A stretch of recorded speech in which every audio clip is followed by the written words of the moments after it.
What is up, everybody? Welcome back to another episode of Happy Hour Hoops, your one stop shop for enjoying a cold beverage and listening to our ice cold basketball takes. Dunny and Jake here, as always, joined by a recurring guest, Meerkat, everyone's favorite cat. Meerkat, how you doing, bud? I'm doing good, boys. It's just the best time of the year right now, outside of the NFL season. NFL season aside, It's true. right now is like the best time of the year because we are gearing up for NBA playoffs. Things are getting serious, all the storylines coming out, and we got a lot of shit going on in the NBA. Plus March Madness. It's just an incredible time to be a basketball fan and the best time to hop on with the Happy Hour Hoops, boys. Let's go. It's Jake, what always do a we good time got for today? that. How are you feeling? I'm Always sure a good much of time. the same. I'm in full agreement with Meerkat. This is my favorite. We're about to come up to the best 2 days of the year, Thursday and Friday of March Madness. It feels like an actual March Madness, so that's going to be exciting. We're ready to get locked and loaded with that. But as much as I've wanted to just dive last week, we did a lot of college basketball coverage. I really wanted to dive in all the way with some of these crazy games. Stevie was really trying to convince me, but I can't quit the NBA. And there has been No. so much good shit going on, so much chaos still happening in the NBA. This is one of the most, honestly, one of the most exciting finishes we've had to a season. And I don't know, 15 years. Like, how many times do we get to like March and we're kind of like, we know basically every seed is going to be besides like maybe like the seven or eights, and teams are like, we're basically just like, let's get to the playoffs and see who's going to match up and see where it goes from there. Let's get to the second round, see some good matchups. The first round in Yeah. both the East and the West are going to be fucking wars. And fucking West Mhm. Conference today, and especially the West. I mean, the East is obviously deep throughout, but the West has kind of picked it up all the way through this year. And now the West, at least 1 through 7, we'll get to that 8 seed at the beginning here. I think we'll get the 8 seed out of the way. But we'll start with the 7 seed. Still the 7 seed right now. And Karl-Anthony Towns and the Minnesota Timberwolves last night. Meerkat, 60 points. I mean, you said it earlier in our text thread that he deserves more respect. Is this one of the things? They're like going to be a almost near 50-win team. He's been their best player. He won the 3-point contest this year. Like, what do you think about, just what are your thoughts on Karl-Anthony Towns and just the Timberwolves as a whole? Cat is just one of those guys since he's came into the league, especially early on. I mean, he was kind of corny and, leaving Kentucky and all that stuff. He's a guy that you might not want to root for, and then he's getting stuck in Minnesota. But these past few years, he's just like so underappreciated. You brought it up earlier too. He dropped 60 last night, and nobody's talking about it. Nobody is It's talking true. about it right now. And it's just crazy. The dude is an incredible basketball player, and finally, Minnesota is making a little bit of noise. I mean, they look good. Cat is an absolute monster, and then Anthony Edwards, he's still adjusting, coming back right now, but he's shown he's an absolute force. D'Lo has been good. Pat Bev is just your disruptor, the type of dude you want on your team in the Yep. playoffs. They're a good team. Like, this West runs deep. Any team they're a better team than the Lakers. I mean, obviously the standings show that right now, but I think I can say that pretty confidently. We'll I would get take to them in a roasting the series Lakers. against the Lakers. I think the Timberwolves are deserving of the playoff spot they're in right now. I hope they hold on to it. I think they hold on to it, and I mean, they might be able to make a little bit of noise paired up right now, though. Against the Grizzlies, that's a tough matchup for them. Maybe if they draw the Suns somehow, because that top three, we might see shake up still. That's true. That they might have a chance because I'm down on the Suns, but I'm sure we'll talk about that. And yeah, the I'm Timberwolves with are a you. good So team. They're a good team, and people still want to just think of them in their head. The bias is them, the bottom of the league, not a good team, under like overrated players or guys you just don't want to care about, and they're prime. they're prime. What do you think, Duddy?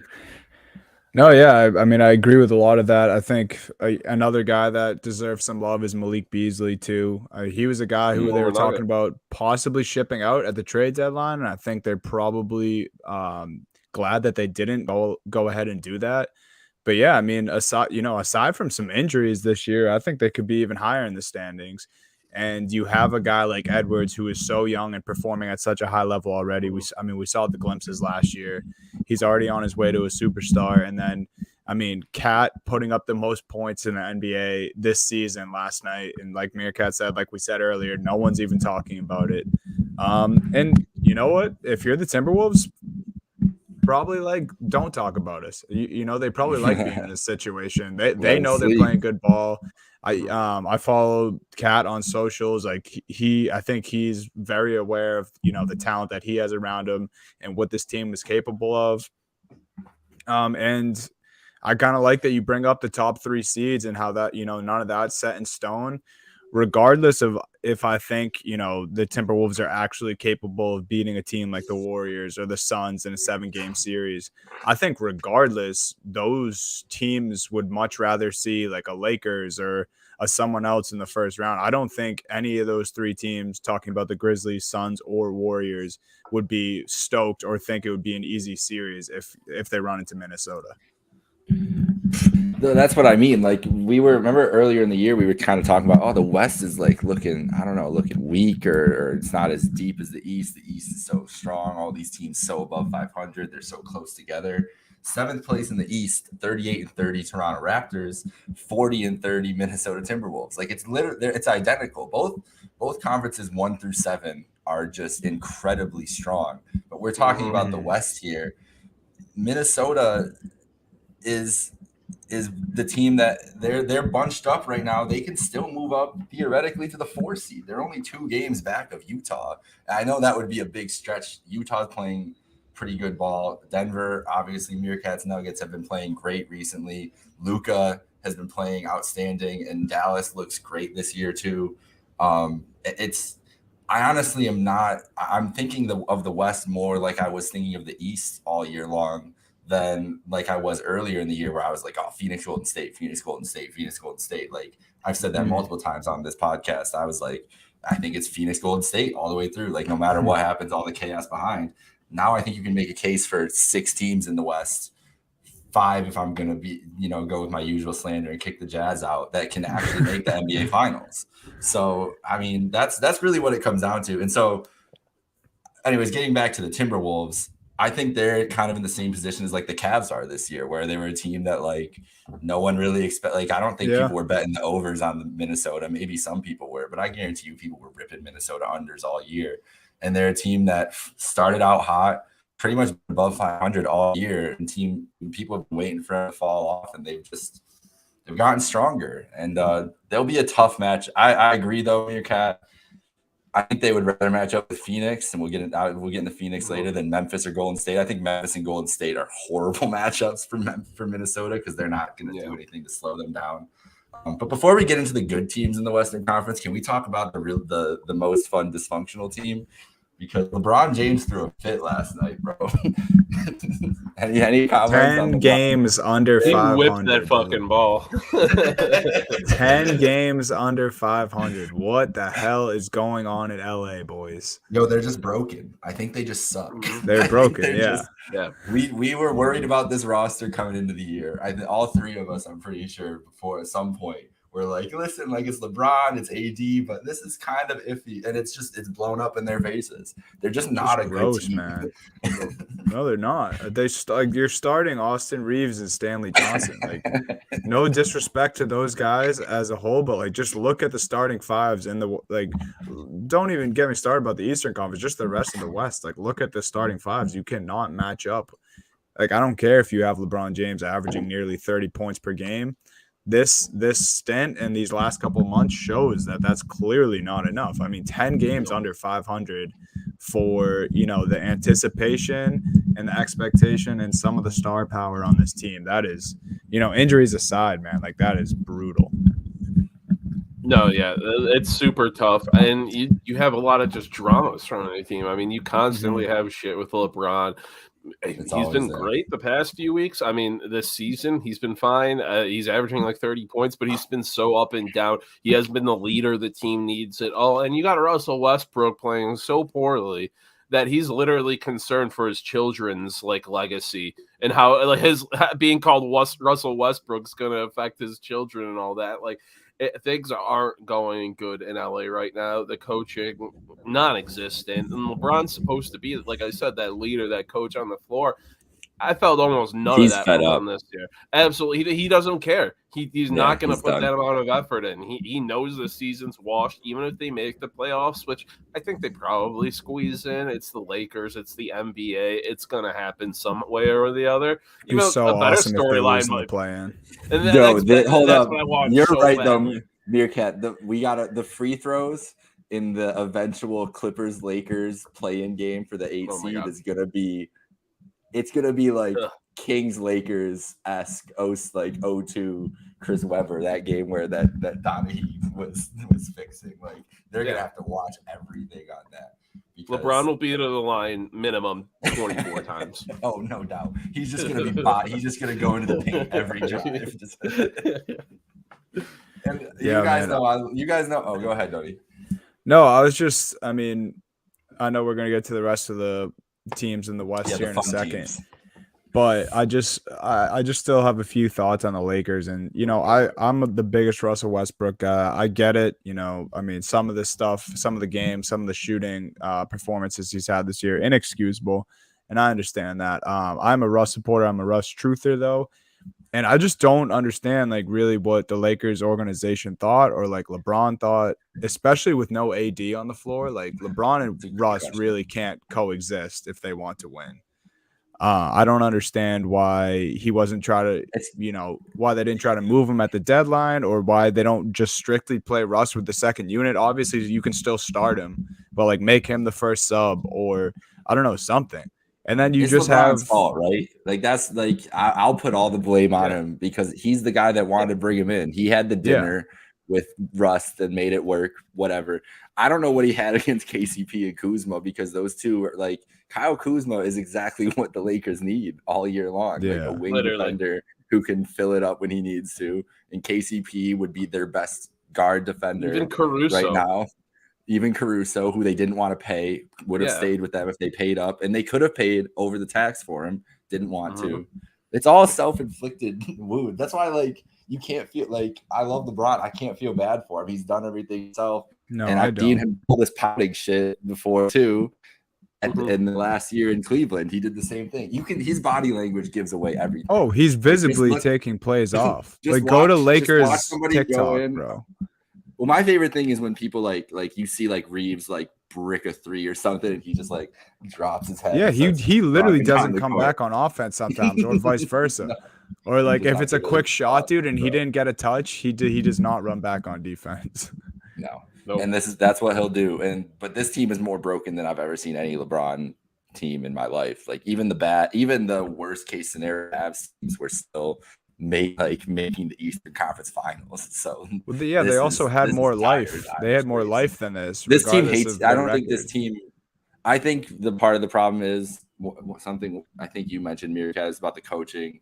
Is that Vogel is lifeless, and he knows that he's basically getting fired at the end of the year.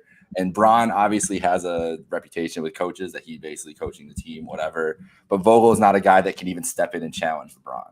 Like Ty Lue could at least step up and like get in his face and be like, "Yo, like you need to chill" or whatever. And that's why that relationship worked. You think LeBron's listening to Frank Vogel? Nope. No way. Nope. No way. All right, let's get into.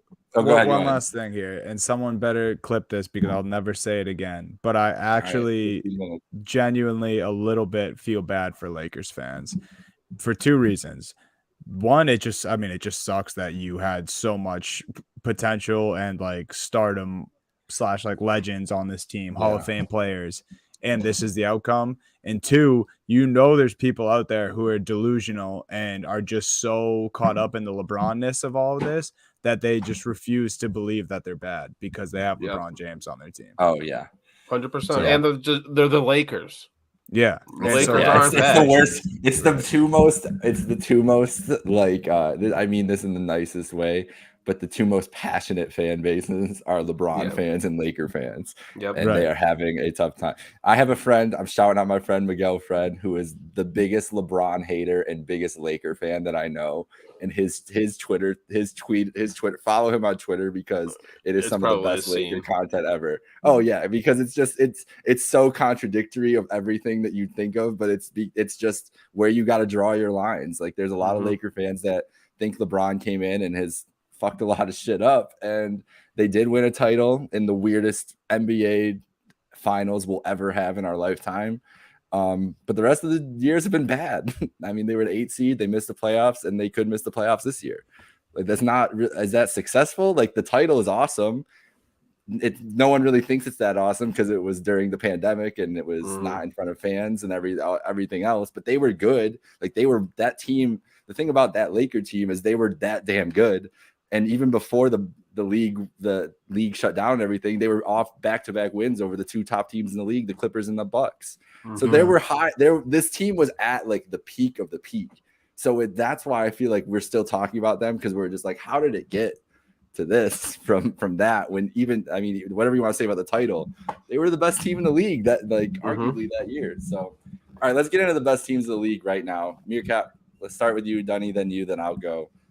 Out of the Western Conference, who is the most legitimate team, the most legitimate title threat? We're starting right at the top. I want to hear who your favorite team is right now, as you're looking towards West futures, whatever else. Like we're rounding into playoff. These teams are rounding into form. Guys are coming back for the playoff round, getting healthy. Who do you think it is?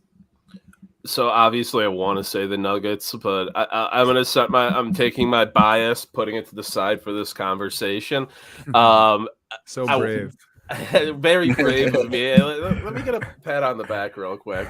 But I want to say the Warriors, if they're healthy heading into the playoffs, 100% intact. I really do. They're so dangerous. But Klay Thompson, he's been fine. He hasn't been the same. Obviously, he's not going to be the same after that the injuries, at least for a bit. But his shooting, for a guy who I was, arguing for a bit might be the greatest shooter in NBA history this year, has been great. His decision-making has been great, and he's got to be on for this team to really go. Curry can't completely carry it. You can't, rely on your younger guys like Kuminga. So I'm going with the Memphis Grizzlies, honestly. I think the winner of the NBA, is coming out of the West this year, and I have a future on the Grizzlies to win the NBA championship right now. Not a big one, but I just like this team. They're one of them. We were talking about guys who don't get the respect, they deserve. The entire Grizzlies roster outside of Ja Morant doesn't get the respect they deserve. Ja might get enough respect for all of them, which is fine. But this is a great team. These guys have scorers. Dillon Brooks, Desmond Bane, Jaren Jackson are all good players. If they can take it to the next level, if they can stay consistent in the playoffs, have that killer playoff mentality, not that Memphis Grizzly historically, embarrasses themselves kind of mentality, I think they can go far behind Ja. I always seen Ja absolutely elevate, the entire team, carry the team on his back, win games single-handedly. And in the playoffs, I'm betting on the team with that type of player most of the time, in the matchups where you got the guy who can absolutely take over, hit any shot when it matters. And Ja Morant's that dude. He's proved it now to us. And I'm not saying that this is their time to win it, because they got a pretty bright future ahead of them as long as, management doesn't destroy them. But why not now? Why not now, right? But why not now?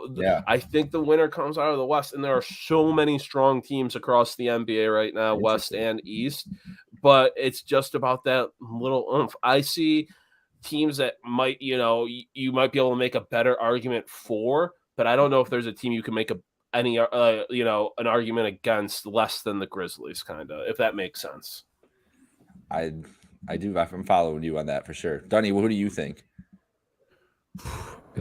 I have a hard time not saying the Golden State Warriors. I don't know, man. I think the fact that they're still the 3 seed in the Western Conference right now, and they kind of, other than winning their last 4 here for a little bit, they were on a skid, especially, Draymond out of the lineup.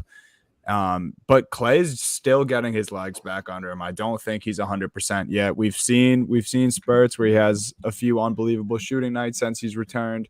I still don't think he's 100%. Steph is definitely not, playing like himself during like this last 2-3 month stretch. He came out way hotter at the beginning of the season. But something that is enticing about this team is that Wiseman's on his way back. And, regardless if you are big on Wiseman or not, he's a presence and he's skilled, and it's easy to fit in on this team if you are offensive minded player and you just have pure basketball skills. And he has both of those things. Yeah. And then, like I said, Draymond's, going to be back here going into the playoffs. There's not really two players in the Western Conference I trust more than Steph and Clay. I think when the time comes, when the lights are the brightest, those two guys step up. If they're the real Splash Brothers again in the playoffs, they have Draymond. They have guys like Kuminga who are playing unbelievable off the bench for them right now. I just think they have – to me, the Warriors have the same depth that the Miami Heat do in the Eastern Conference. Like from top to bottom, their roster just plays well. They're insanely well coached. And then, like I said, if Steph and Clay are on, I really just don't see anyone matching up with them in the Western Conference. Word. So after all that, you guys made great points. I can't go against LeBron James and the Lakers, though. And no, Shut up. I'm just playing. Get out of here. I just had my thing on Leave Studio ready to go. I was gonna wait to see how long you guys were gonna let me roll with it. No, I'm not. No, these are the two teams that I was really trying to decide between, and we're gonna talk about why we're not picking the Suns here in a second. I think I do want to know your Nuggets contingent on health. If Murray is back and looks normal, they belong in the conversation with the Grizzlies and the Warriors like that. The Mavs, I still don't trust in a playoff series at all. I think we've seen the Nuggets win. We have not seen the Mavs win and Luka be able to do what he does in the regular season and translate it to the playoffs. I think one of the biggest things you mentioned about Ja is his play. The thing is, the teams that you got to look at in playoffs, like the shit's going to slow down everything, right? Like we know, like Cat put up 60 yesterday in a 149-point game. That's rarely going to happen in any kind of playoff scenario. But Ja, I don't think that affects him at all, bro. Like he's going to be able to dominate in the half court setting, in a transition setting, no matter what. Like he will figure it out. That being said, and I was saying contingent on health too. If Draymond comes back and he's just been resting to get fully healthy, Draymond coming back like changes so much for the Warriors because he's basically their point guard when he's out there. And the way Steph is kind of looking, he's starting to get the shot back a little bit. The sign of life from Clay. I don't trust Clay either. I don't think any of us trust. And it was nice to see him off the other night on a big stage. He wanted to do it on a big stage too. He knew it was Saturday night AC, all that good stuff. Clay's that type of player. He's a big time player and everything.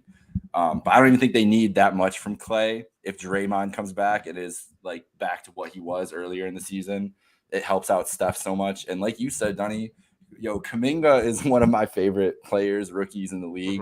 The kid has all the tools, and he really doesn't even have to do a lot right now for the Warriors, but he's so important to them game to game. He's nasty lately. And Moody too. Like Moody's getting his minutes. Like they're filling in exactly where we thought they were when we talked about them threading the needle and getting these guys to contribute. It's for getting them to be ready for right now. Like no matter what their path has been to this point, the fact that they're contributors right now in March, going into April, going into the playoffs, that's the most important thing. And if they can get Wiseman, like you said, healthy on the court, all he needs to do is run and jump. Like he really just needs to be a vertical threat and rebounds. And I think he can do that no matter what. He gets lost in his defensive rotation sometimes, and that's one thing. But he's probably not going to play finishing minutes. Looney's going to play those finishing minutes, or they're going to play small. Right. It's not going to be Wiseman in those minutes. And Kerr will use the time to maximize him. So while I also have a future bet on the Grizzlies and Ja Morant MVP and all that good stuff like you, Meerkat, my pick has consistently been the Warriors all year. My finals has pretty much been the same all year. I'm sticking with the Warriors now. I don't feel good about it in the West at all. I don't feel good about either conference. But I'm gonna stick with that for now. But like, can we talk about the Suns and why we're so worried about them? Because I know that CP3 is going to be back probably and everything else, and they've still looked damn good without him. Don't get me wrong, but I don't know. It just feels like there's a level that the Warriors, the Grizzlies, that Jokic himself, Doncic himself can get to that the Suns just can't get to. Is there any credence to that? I'll start with you, Meerkat, and then we'll go to Dunny again. No, I think you're spot on there. I mean, people were getting hype about CP3 maybe coming back early, but Monty already said he's like, nope, he's still on the original timeline despite shooting around and things like that. So he's going to be out, what is that, like 2 to 5 more weeks? They've been looking good without him, that's for sure. But heading into these playoffs with teams really ramping it up and how tight things are in the West, they're fine where they are right now. I mean, they have a 7.5 game lead on that first spot in the West. They'd have to do a lot to blow that, but they can kind of take things lax for a bit heading into the playoffs, which I think doesn't bode well for them. Because you said it, they don't have that guy. You want to believe in Devin Booker to be that guy to take over every game, like a Morant, like a Jokic, who can do that. But can he do it consistently? I mean, we've seen flashes out of him in the playoffs, but I don't trust them without Chris Paul there, kind of leading the way, being the guiding force. Chris Paul's averaged the most assists per game he has since like 2012. Yeah. He's looked really good this year. He's that the clutch points are crazy too. His clutch points are insane. He's just he is the lifeblood of that team, despite Devin Booker being great. And Campaign's been playing good, but I don't think Campaign is sustainable playing good, especially heading into the playoffs. It's not a guy I want to bet on. I don't think the Suns blow the first seed, but I don't have any faith in them going to the playoffs. If they match up 1 versus 8 with the D-Wolves, buddy, tough. I think I'm throwing some cash on the Wolves. Oh my God. I'm down on the Suns, man. They're proving me wrong, but like they're like my Jazz this year. I mean, the Jazz are the Jazz to me every year, but it's like, all right, you're good, your record's good, you're still producing, but do I believe in you to win a Western Conference Finals? I don't. Yeah, I have similar thoughts to you, Meerkat. First, I want to preface, I mean, we can't really take anything away from what they've already done this season because they are far and away the best regular season team in the NBA right now. Like, no one's catching their record in either conference. So, obviously playing unbelievable basketball. But yeah, the CP3 thing worries me on a few different levels. One, I think it was pretty evident by the end of the playoffs last year that Chris Paul wasn't entirely healthy. Now he has an injury at the end of the regular season this year. We've already heard that he's likely not going to finish the regular season, so he's maybe comes back for playoffs.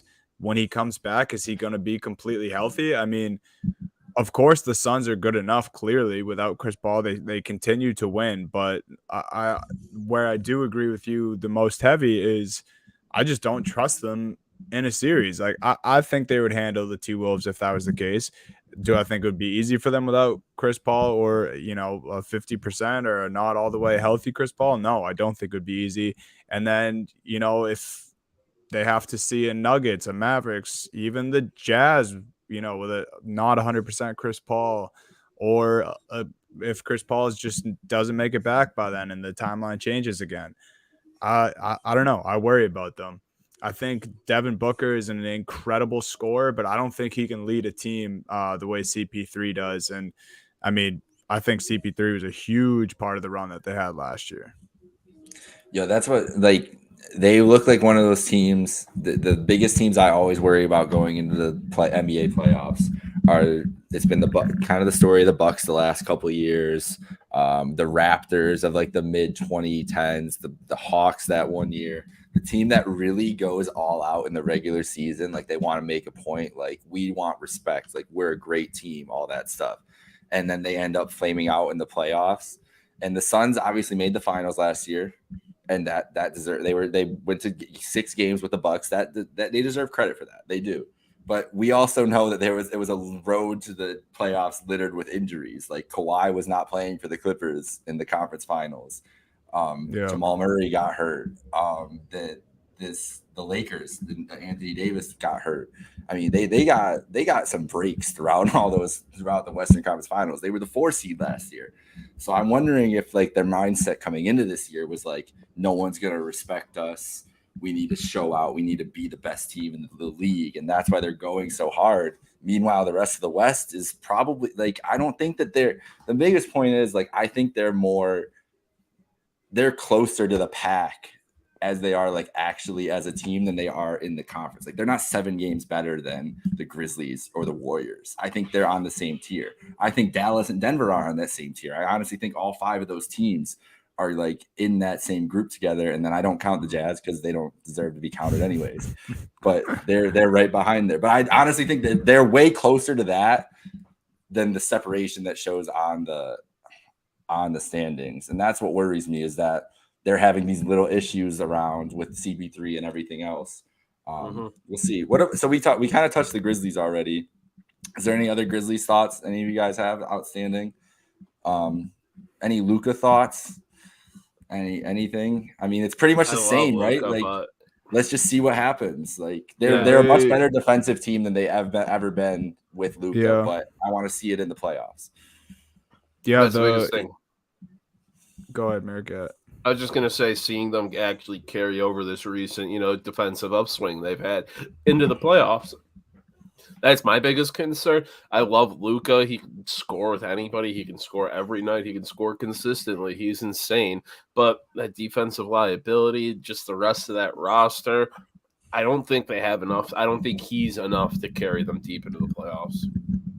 Yeah, even though they beat the Celtics the other night, or Sunday afternoon, I should say, it was decided by 3 points. Dinwiddie hit like an insane dagger, and the only reason they won that game is because Dorian Finney-Smith had like an unheard of third quarter, and you can't rely on a guy like that for your third scoring option in the playoffs against some of these Western Conference juggernauts. Like, I think they have real talent. Their defense has been wildly impressive, which kind of shocking to me that they get better defensively when they part ways with Porzingis.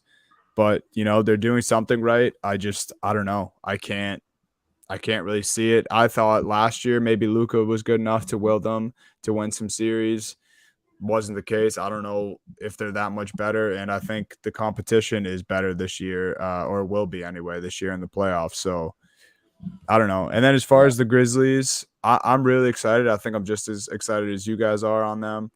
I want to see it. I want to see them handle Biz in the first round, and I think that's going to be really telling for me, for the Grizzlies in the first round. Whoever they match up with, I want to see if they struggle and it goes to 7, or if they handle business, or if Jaws has those same averages when the lights are the brightest in the playoffs. So Grizzlies are kind of wait and see, even though I do trust them a lot more than I would the Mavericks.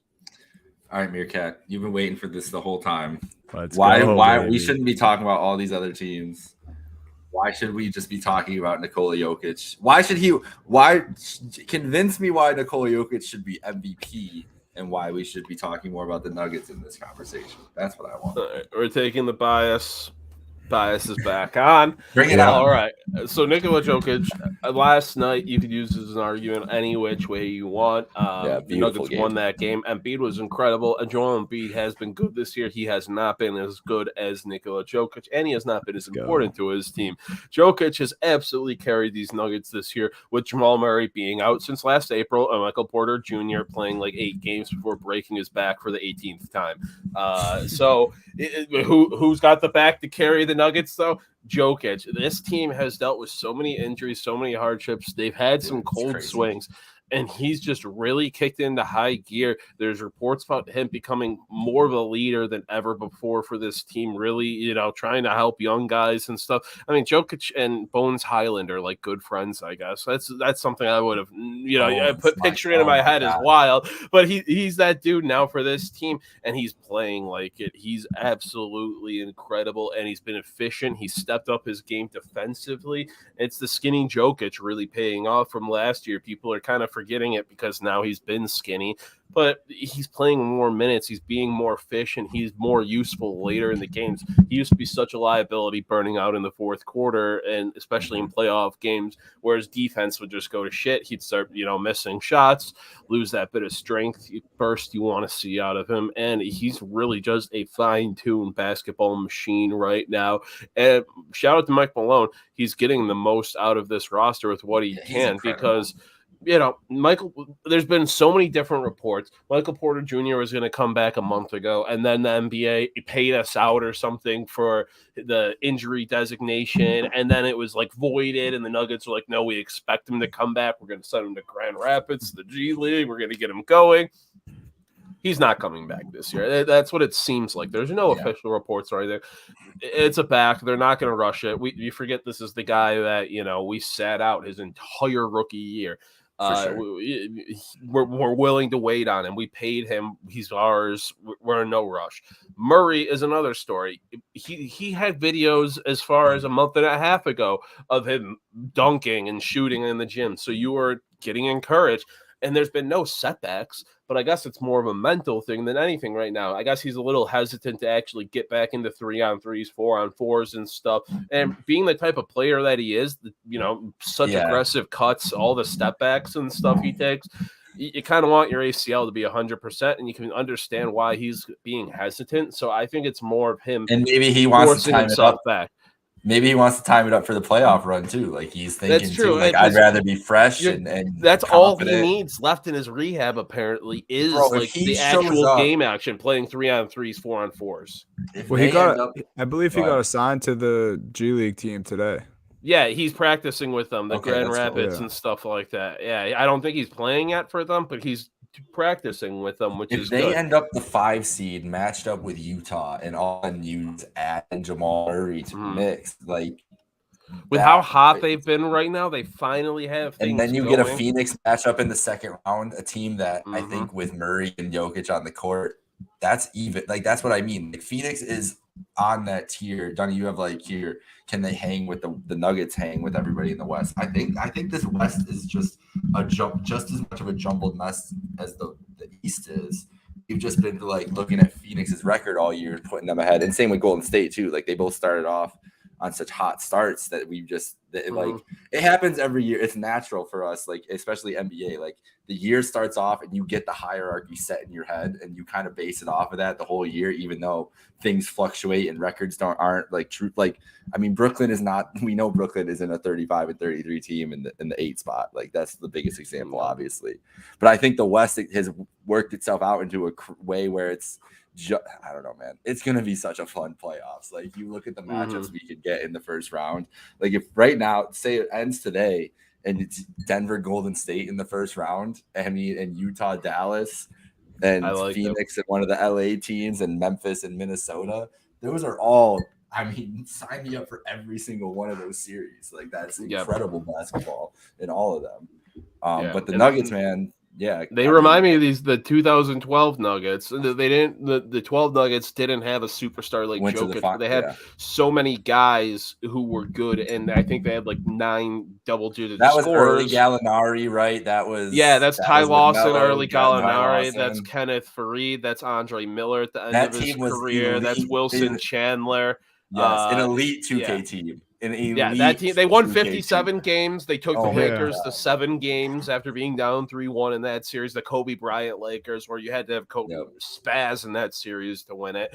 And I mean, it just reminds me of them, but throwing a guy like Jokic leading the pack instead of it being Wilson Chandler as your team's leader, like it makes a big difference. And this is me thinking without even Jamal Murray. I mean, Bones Highland, if he is not America's basketball sweetheart right now, I don't know. Like, I don't know what you're thinking. Like what he was doing against the Sixers, that logo shot last night, the cockiness to pull up with that in that situation and hit it.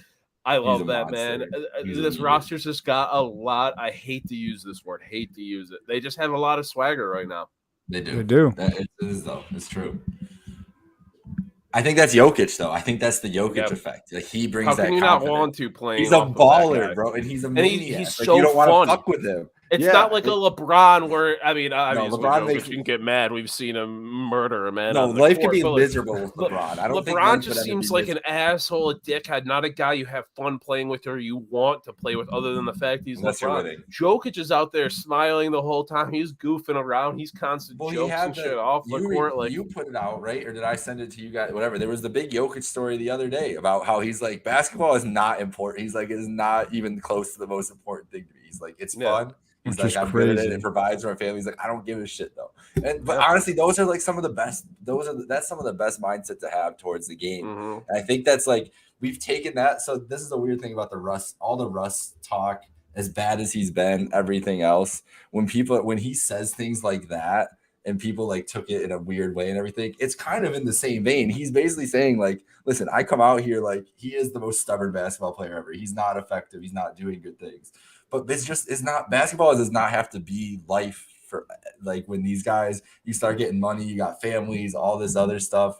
And when you could come into like a game like that, like with coming back to Jokic and, big game, and you just think like with the perspective, like I've had so many other things happen in my life. Like this game is not that big of a deal. It honestly frees you to go ball out because you're not going to feel the pressure. It's just you're going out there and balling and working. And when he goes out there and when you see him go absolute demon mode and you see that killer look in his eye where he gets it in the playoffs especially, and he tries to take a game over, because he has that mindset, he's not doing it for himself. He's doing it for his teammates, the guys on the court with him and the fans and stuff, because he really connects with them. So he's just an absolute delight of a human being.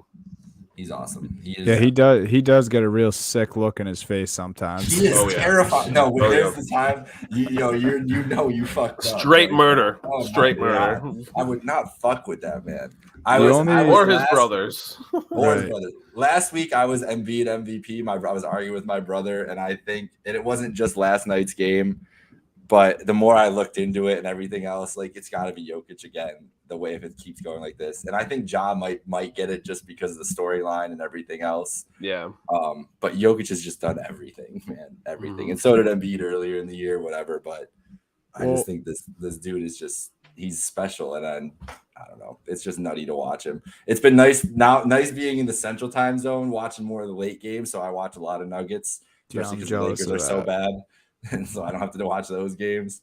And I've just gotten more and more appreciative of those games just because it's a night-to-night thing. Like it's every night. It's a random Wednesday night against the Kings that Jokic will just be out there and feel like it's a game 7. He's like trying to kill somebody out there. Yep. You're like, dude, just relax. What were you going to say? My closing thought on Jokic here is just something that Meerkat pointed out at the beginning of, when he was going off about Jokic is he does more for his team than Embiid does. Like for sure. Last night's just one example, but this season as a whole, like last night he got outscored by Embiid, but overall I think he played a better game. 22 points, 13 rebounds, 8 assists. He did that without being able to rely on a guy like James Harden. Like Embiid had the game he had, and he also has Harden, night game in, game out, a guy to rely on. And then Jokic doesn't even have his second option. He doesn't even have Jamal Murray. He hasn't all season long. So, I think just really honing in on that one specific point is how good Jokic is for the Denver Nuggets is a really important thing to look at. And I think it will, be important moving forward too. We don't know for sure how Jamal is going to look when he gets back. Obviously, he's going to have to ease his way into, the way he used to play. And just the fact that Jokic is already playing this way right now in a carrying his team mentality, I think, that's just going to take them the distance.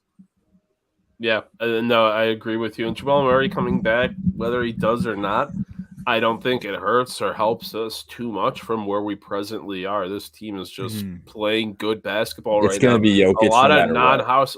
I think this is the playoffs too that people, Will Barton becomes a household name because Will Barton's been a good NBA player for years now, and he's still a guy that you bring up to a casual fan and they don't know who you're really talking about. But he's the second option on this team right now for Jokic. And, just as scoring, he's our best pure scorer we have currently on the team without MPJ or Murray, and he's going to be a guy we need to rely on in the playoffs because Jokic, as good as he is, he doesn't get as aggressive as you want him to be sometimes. You want him to take 20 shots in a game, and he refuses sometimes. I hope that doesn't happen in these playoffs because that was driving me mad last year between him not shooting the ball 30 times a game and Michael Porter Jr. missing his first shot of the game and then becoming afraid to shoot the rest of the game. I don't need that this year. You're the amazing players, great scorers. Just keep scoring. Yeah, and you got Just my keep scoring. It's that darling easy, Uncle guys. Jeff Green too. Score all the points. Don't bring up Jermichael Green. I No, don't Jeff like Green. him. Oh, Jeff okay, Green. okay. No, yeah, My you darling have, Jeff Green. you have the GOAT Jeff Green on your team. Yeah. And that is Uncle Jeff. you are We all blessed. have a soft spot for Jeff Green. Everybody We've all loves had Uncle great Jeff. experiences with Jeff Green. Yeah. All three of us on our team. So yeah, he's the man. He's definitely Mm-hmm. gonna score 28 in a playoff win this year for you guys. There's no doubt in my mind. Or just have a There's dunk no that looks way. like he's still in his second year. Yeah, Yeah. Or throw down a windmill on somebody out of nowhere. And how about all right. DeMarcus Cousins? This Nuggets win Dude. streak started when he was activated to the lineup. Yo, That's is it literally just the when it weed out started. there? Like, yo, 'cause It these must guys, be. like, It's these bringing him dudes, alive. like Malone. I give Michael Malone a lot of credit. He's one of my Mhm. favorite coaches in the NBA, and honestly, just the front office, they do a great job developing guys and have done so. That's why they're still here. Like, no one, like the fact that we're still talking about them as a contender with all the injuries they have to their high players is just a credit to the organization as a whole. But yo, the fact that Boogie has just come in and just looked as good as he is, yo, there's got to be something else going on, and It's that's crazy. that's It's the first absolutely thing I'm coming insane. to. He's got to be living life. out Boogie there. also just laughing in Harden's face last night was gold. Yo, because Mhm. I'm so out on Philly, guys. I'm so out. Like, I don't trust James Harden, and No. him and Embiid are just, Harden they're doesn't gonna give win a close. shit. They're gonna win. He close. does not care. It's gonna be way worse than Ben Simmons for Harden. Like, be careful what you wish for, Joel, because now you have James Harden in a playoff Mhm. series. The video of him with Lil Baby after getting blown out by the Nets, like, he's gonna With do the that after cake and game everything. 4. You're gonna be down 3-1 to the Nets in a playoff series. He's still gonna be out with Lil Baby. I guarantee you that. I don't know. All right, so I'm speaking of glad. that, I'm as glad non-Celtics fans are saying this because I can't say that without getting Harden, just I don't reamed trust. out. I will never trust James Harden until I see it, bro. Until I see Let's it. go. When I bet so much money on them to beat the Warriors in Game 7, and they missed 27 threes in a row, that will never go away from me. And that was James Harden. Like, if Harden, all he had to do was take over at 1 minute in that game, and they're playing Nope. the Cavs in the NBA Finals, and maybe the Cavs win the NBA Finals because they're playing James Harden instead of getting run over by Kevin Durant. Anyways, I'm not mad about this. Speaking of the NBA Finals, Dunny, your NBA Finals right now. Is how we Ooh. end. Then Meerkat, then I'll go. Give me. Bucks Warriors. Okay, I don't remember if that's what you picked last time. I think it was. I think think it it might was have been Bucks Warriors. Miami. I don't know. It might have been Miami. Actually, yeah, you're right. I'm always going to change it until I can mess with you guys enough until I can say the Celtics Warriors. You could say the Celtics right now, and I wouldn't be opposed. That's also tomorrow night, right? Celtics Warriors. Yeah. In Golden State. Big game. Yeah. It'll be fun. Meerkat, what about you? We are going. I'm gonna stay true with the Grizzlies Let's go. versus the Miami Heat. Can't be mad. I about love that. the Heat this year. They That made is me my- so much money. I love them this They've year. made me a And lot Tyler of Harrell, money too. Tyler Harrell, people were down on him last year, and Both of nope, those he's teams. all the way back, baby. Jimmy Butler in the playoffs. Feed Heat me. culture is just such a real thing, Bam. dude. And It's Bam insane. Bam is the Coach one. Spo is a genius. Bam's the man. Yeah, and Spo Bam's is the one. Bam is the Go. one. If in the playoffs, like, he might be the guy that comes out of this looking the best. Meerkat, you just said my heart's NBA Finals because those teams have both made me so much money this year. Like, the lines at the beginning of the year with the Grizzlies were so so Insane. skewed, so bad. I was getting just the ripping Grizzlies like plus 8 against the Lakers. You're like, Yeah, and you're like, I'm just Sure. gonna bet this Grizzlies money line here and just rake in money. yeah, The Grizzlies were incredible for that. But I've picked this pretty much every episode of this show. I'm sticking with it. The Golden State Warriors and the Brooklyn Nets will be our NBA Finals in 2022. I'm not picking Whoa. against Durant. I can't. tough. Dude is just a maniac.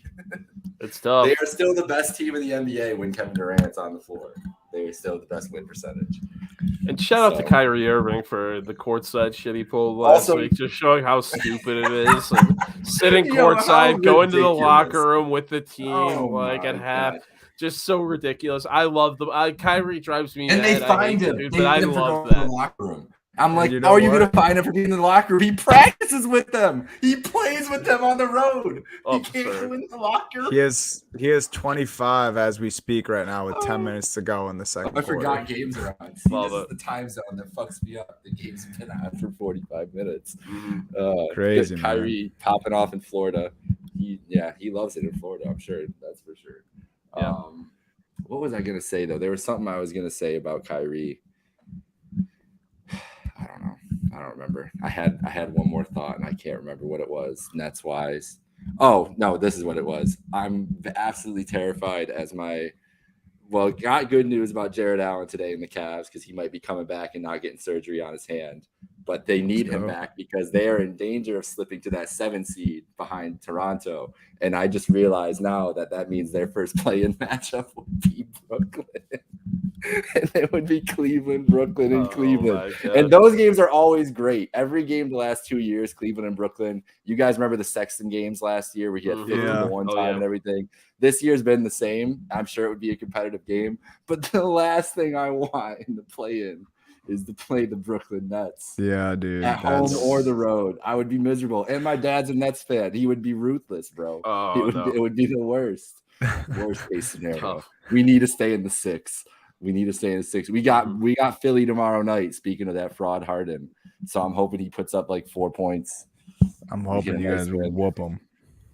Yeah, I know, dude. The East every night. I'm looking at the East Dude, you schedule, have to. and You I'm literally so have to. nervous. I'm literally nervous every night. Like tonight, I really want Brooklyn to lose. I really want them to lose Doesn't look to good. Orlando, and it's not going to happen. Because then even if the Cavs play like a 1-game game against Charlotte or Atlanta, I don't feel great about that. Like I feel good, but it's like 50-50 still. Like Mhm. those teams have beat the Cavs all year. I will say I am rooting for the Bulls slightly right now for this last stretch of the season because I need 3 more wins for my future to Oh, cash.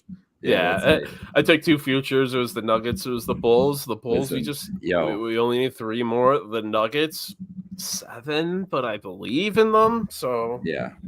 The Bulls, that Bulls Celtics or Philly Bulls first round 4-5 series is gonna be fucking crazy. Mhm. And it's gonna be every national TV game. Like we're gonna hear about it the whole time, as we should. But that series and then a potential Miami Brooklyn or whoever or Milwaukee Brooklyn. The fact that we're so close to Milwaukee Brooklyn in the first round. Awful. Oh my god. All right, we got it. All right, let's wrap it up here. Follow us, Happy Hour Hoops 1. Subscribe wherever you listen to this podcast. Thank you, Meerkat. Appreciate you as always. Thanks We're for done coming on, holding. brother. Jake, Micah. Have a great night, folks.